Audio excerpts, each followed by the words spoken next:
how are you guys today? I hope you have had a great week. I have something very special for you today. I am going to unwrap my seeds.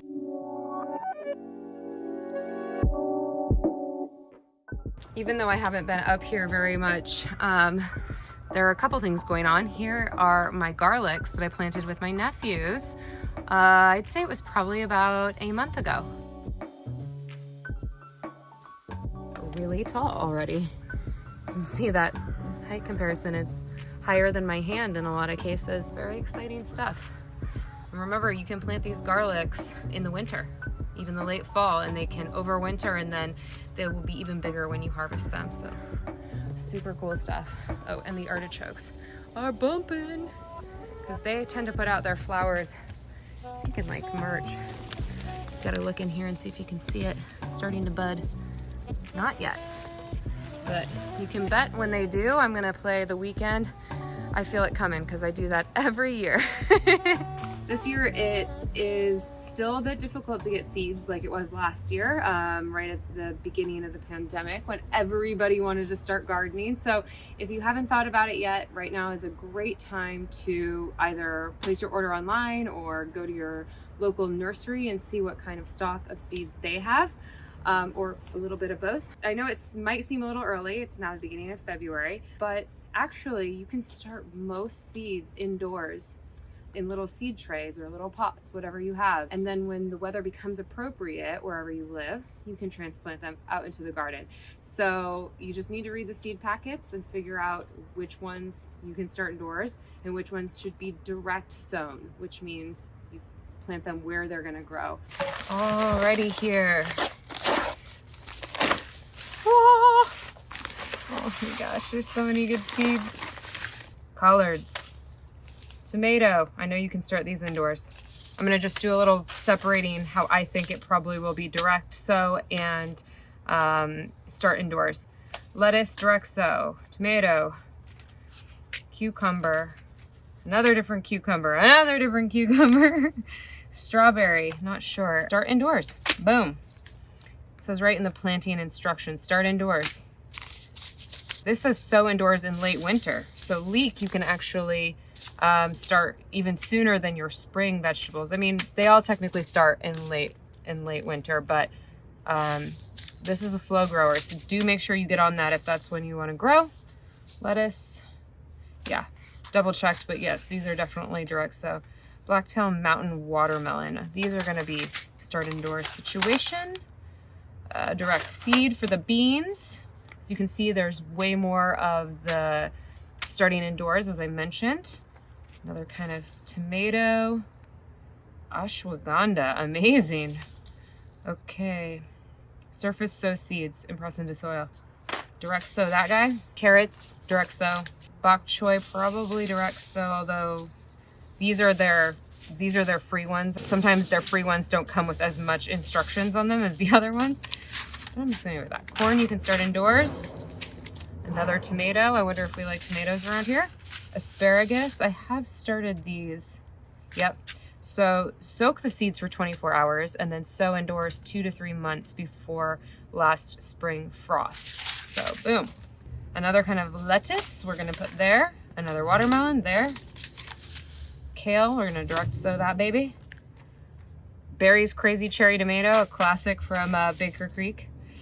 Eggplant, we're gonna start indoors. Popcorn, we're gonna start indoors.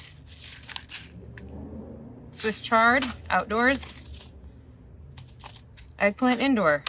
Beans, are you seeing a pattern? La la. Direct seed, direct sow after soaking overnight. So that is another thing. There's a few different distinctions that you wanna pay attention to when you're looking at your seed packets and planning ahead. And you definitely need to be aware of them, you know, before the day you want to plant. So the earlier the better. Some more tomatoes and some more tomatoes. And huckleberry, lovely. Okay, you got it, boom. So I've got my separated seeds. I'm not gonna worry about the direct sow ones because, as I said, I'm still gonna give this winter a little bit more time to pass. Really what you're trying to pay attention to is when does the last frost usually happen.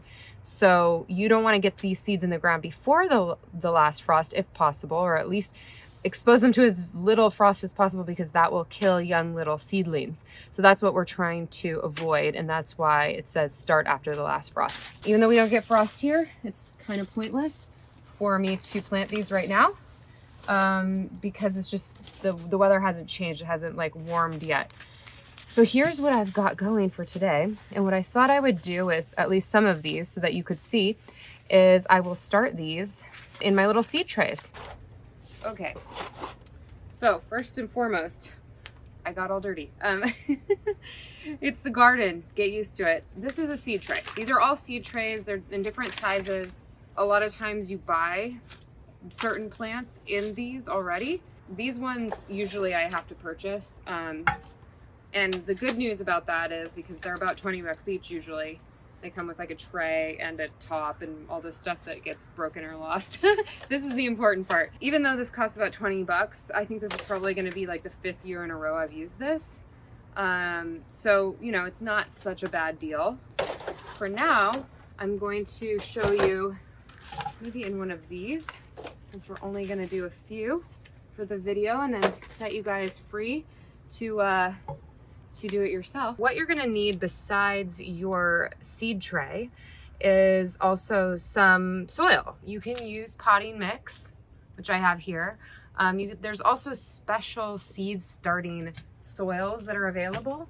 And this is one of them that's really great. They're basically just more fine so that the seeds, you know, can really be supported, because you'll see some of the seeds are like barely bigger than the actual bits of soil. So this is a different one that is really great, black gold seedling mix. Sorry, it's dirty if you can't read it. And then black gold also has this all-purpose potting mix. Any of these will work. Honestly, if you just have regular potting mix, don't worry about it. That is perfect to use. The only thing is that you don't want to be using something that's too huge and chunky. So if it has a lot of bark bits in it, it might not be able to support those little seeds as much as they need until they get a little bit bigger. So I brought a shovel so that I can scoop the soil out and into here. It just helps. Not necessary, totally helpful.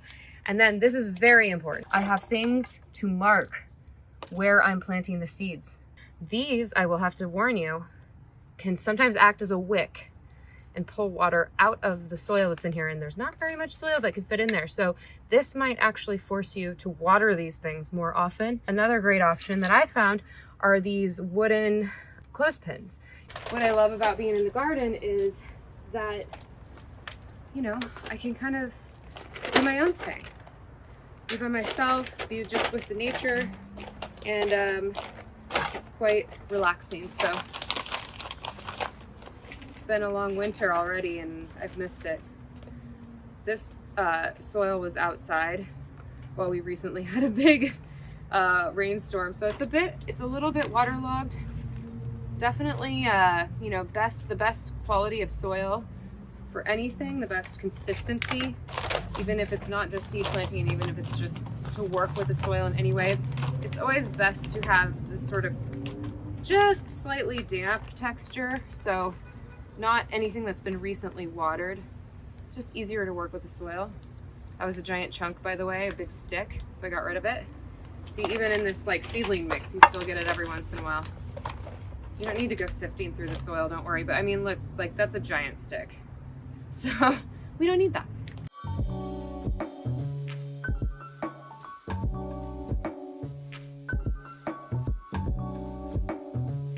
I'm filling these little things up as almost all the way.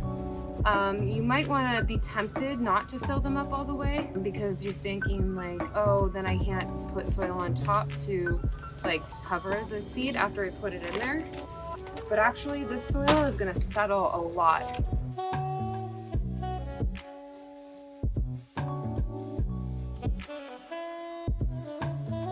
Also, what I just did, don't do that.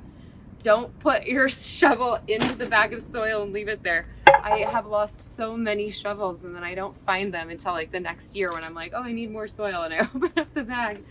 So don't do that. Learn from my mistakes.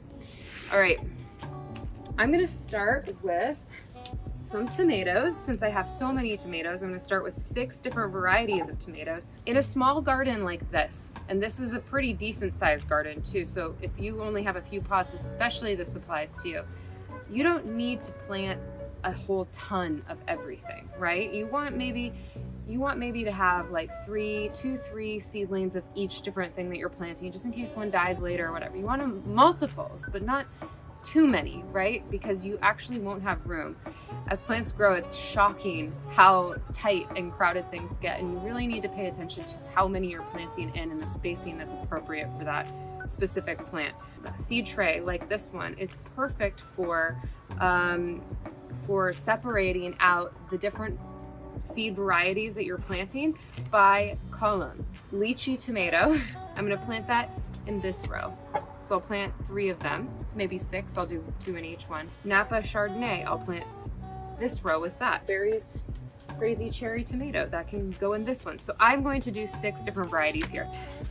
Now, I also knew that I had a Berries Crazy Cherry Tomato, so I pulled out my old clothespin that says Berries Crazy, which isn't nice if you say that to somebody you know named Barry. Dirty joke, sorry. What was I talking about when I said I plant 2 in each hole? Why do I do that? Well, unfortunately, not all these seeds will germinate, which means not all of them will actually sprout and become a plant. Seed companies take great efforts to have the highest germination rate possible, but no one's perfect, and this is nature, and it does what it wants. So by planting 2 in each hole, you then will have an option at a certain point when the seedlings come out and they're about this tall, you'll thin them. You'll pull out the smaller or the weaker looking one. Okay, so I'm gonna put 2 of those in each of the holes. The other thing you need to pay attention to is the depth at which you plant the seeds. That will be noted on the seed packet. The seed depth, 1/8 inch. That's really, really small. Like honestly, it's like that. I just make a sort of like little divot in the top, you know, and then put the seeds in there.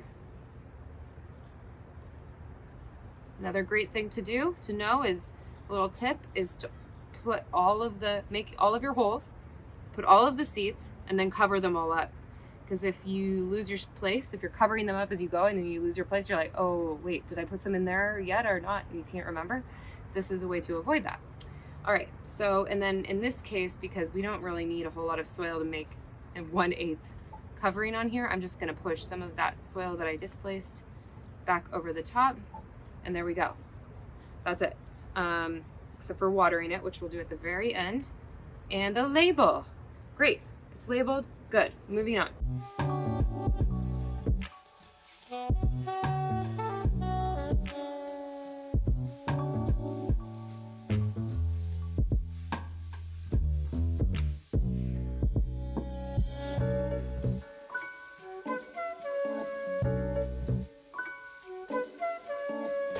Okay, I've got all of my seeds planted, covered up, labeled, and now I am going to water them.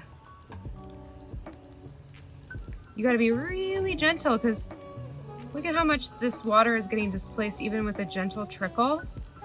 And you can imagine the seeds under there could get worked under deeper than 1/8 inch if you're not careful. So this dripping thing is actually quite nice.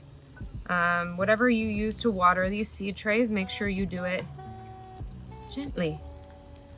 And what you're looking for is water to come out the bottom, which it certainly has. You can see it draining out, so this feels good to me. I'm gonna stop watering. There you have it, guys.